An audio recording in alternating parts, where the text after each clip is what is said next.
Oke, kita masuk di bagian yang pertama, psikologi forensik dan kriminalitas. Sulit rasanya ketika kita harus belajar forensik tanpa dibarengi dengan perilaku atau tindakan kriminal, sehingga definisi dari kedua istilah ini biasanya menjadi tumpang tindih. Apa itu forensik, apa itu kriminal? Nah, akan tetapi tadi di penjelasan awal kita sudah melihat penjelasan tentang forensik itu apa ya. Jadi forensik itu bisa dikembangkan atau diambil sebagai bidang keilmuan yang menunjukkan profesi khusus. Sedangkan kalau kriminal akan berkaitan dengan perilaku atau tindakan-tindakan yang sifatnya akan bertentangan dengan hukum atau kejahatan.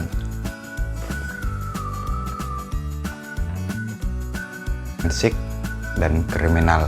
Salah satunya adalah kompetensi persidangan dan pertanggungjawaban pidana. Nah, pada bagian ini saya mengambil bagian ini karena bagian ini menurut saya sangat penting karena di dalamnya ada teknik tentang investigasi kriminal di mana criminal profiling itu dibuat atau dibentuk. Nah, criminal profiling sendiri adalah seseorang yang menyimpulkan kepribadian dan karakteristik tersangka berdasarkan informasi yang dikumpulkan dari lapangan atau TKP. Sekurang-kurangnya, criminal profiling ini mampu mengungkap modus operandi atau metode operasi dan pola perilaku kejahatan.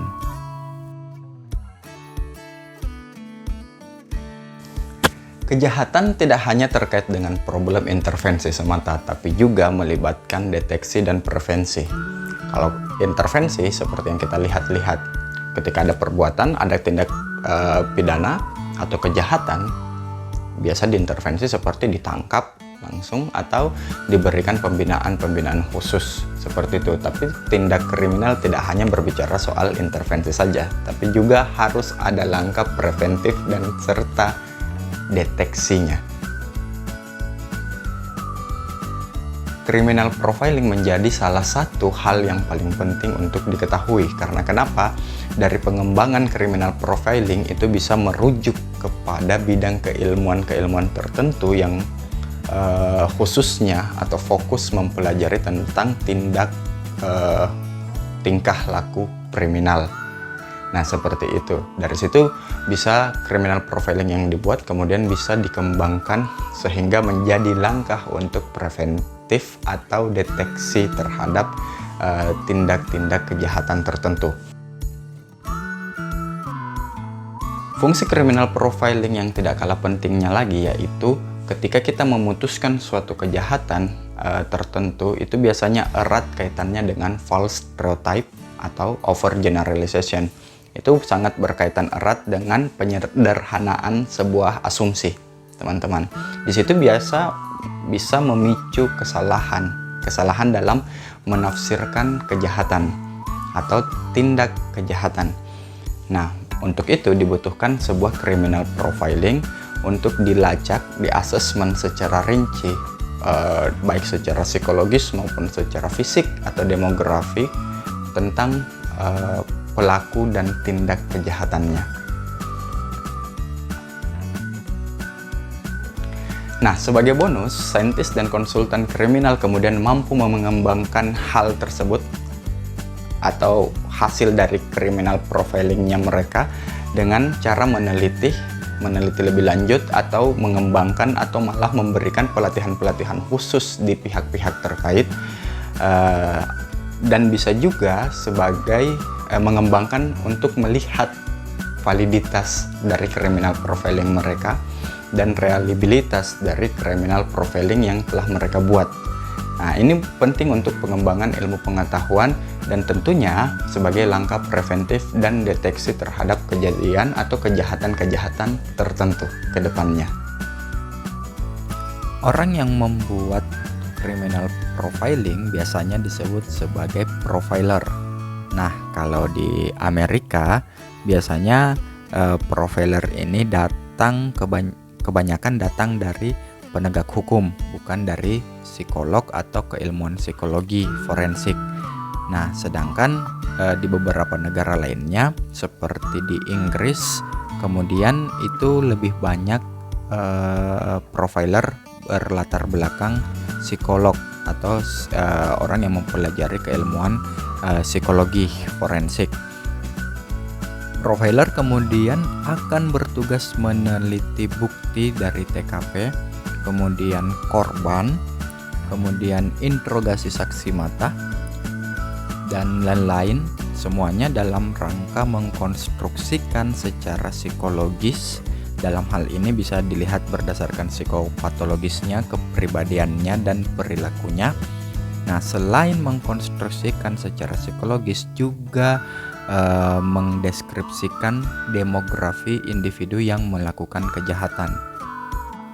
Nah, nantinya kualitas fisik dan psikologis kemudian dielaborasikan atau dihubungkan dengan tindak kejahatan atau perilaku menyimpang tertentu.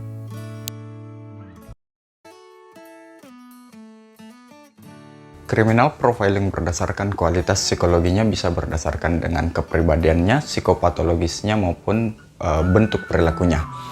Nah, sedangkan criminal profiling berdasarkan deskripsi demografi pada individu yang melakukan tindak kejahatan itu bisa dilihat secara kualitas fisiknya ya, dalam artian bentuk fisiknya seperti apa, dan gender, usia, dan lain-lain. Hal ini keduanya bisa dihubungkan baik dalam psikologis hingga fisiknya, sehingga membentuk suatu bahan kajian baru dalam langkah-langkah preventif tindak kriminal.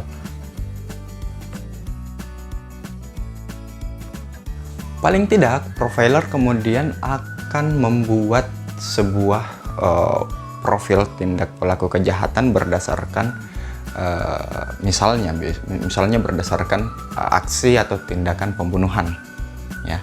Jadi kalau dalam dunia kriminal, tipe-tipe pembunuhan ada beragam macam ya. Dua diantaranya yang secara umum terorganisir dan tidak terorganisir. Terorganisir adalah tipe pembunuhan yang memilih korban ya dengan cermat. Jadi sudah ada perencanaan yang matang di sana. Sudah ada pemilihan korban yang tepat, ada kesabaran tentunya yang dimainkan di sana, dan ada kontrol diri yang tinggi. Di beberapa kasus ada banyak tipe pembunuhan yang terorganisir seperti ini. Biasanya dalam kasus-kasus atau kejadian-kejadian balas dendam dan sebagainya. Nah, sedangkan pada tipe yang kedua adalah tipe yang tidak terorganisir. Tipe yang tidak terorganisir ini merupakan pembunuhan-pembunuhan yang bersifatnya impulsif, teman-teman. Pembunuhan-pembunuhan yang sifatnya impulsif atau sumbu pendek ya, biasa istilahnya diistilahkan sebagai sumbu pendek. Nah, pembunuhan ini biasanya karena amarah, karena sumbu pendek tadi ya. Jadi bisa disebabkan karena amarah atau semacam delusi, mungkin gangguan-gangguan tentang imajinasinya yang ada di imajinasinya ya, fantasinya, imajinasinya, bahkan dalam pendengarannya. Dalam kasus pembunuhan juga dikenal tipe pembunuhan berantai. Nah, tipe pembunuhan berantai sedikit lebih unik daripada tipe pembunuhan yang lainnya, karena tipe pembunuhan berantai memiliki tipe-tipe ya atau ciri-ciri. Di antaranya yang pertama dicirikan dengan ciri visioner. Ciri visioner biasanya membunuh karena gangguan psikotik atau delusi. Nah, kemudian yang kedua biasanya berorientasi pada misi atau target tertentu. Nah, tipe pembunuhan ini, tipe pembunuh seperti ini, mereka memiliki orientasi atau target tertentu untuk melakukan tugasnya. Nah, kemudian yang ketiga, tipe hedonistik. Tipe hedonistik ini membunuh karena ketika dia melakukan pembunuhan, mereka kemudian mendapatkan sensasi. Nah, kemudian tipe yang keempat dalam pembunuhan berantai biasanya berorientasi pada kekuasaan atau power. Nah, tipe seperti ini biasanya ada kontrol sebelum dia membunuh. Biasanya dia ingin memamerkan kekuatannya, memamerkan powernya terlebih dahulu sebelum melakukan pembunuhan.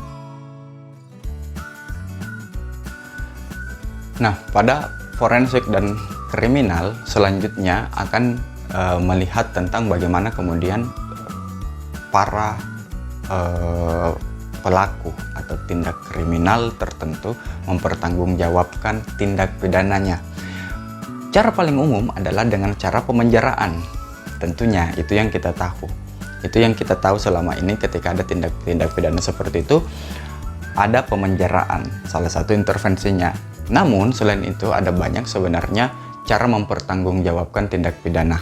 Seperti pengganti penjara bisa dilakukan denda, bisa dengan denda, bisa dengan penyitaan aset, bisa dengan restitusi dengan bekerja, jadi diganti, biasanya disebut sebagai pembinaan, atau biasa diganti dengan push up, misalnya kalau kedapatan balap liar ya, nah itu biasanya disuruh push up, atau bisa dengan nggak pakai masker, kedapatan nggak pakai masker, biasanya diminta untuk membersihkan jalanan ya, seperti itu restitusi dengan cara bekerja. Kemudian bisa juga hampir sama dengan restitusi, yaitu dengan cara pelayanan kepada masyarakat, melakukan pelayanan kepada masyarakat.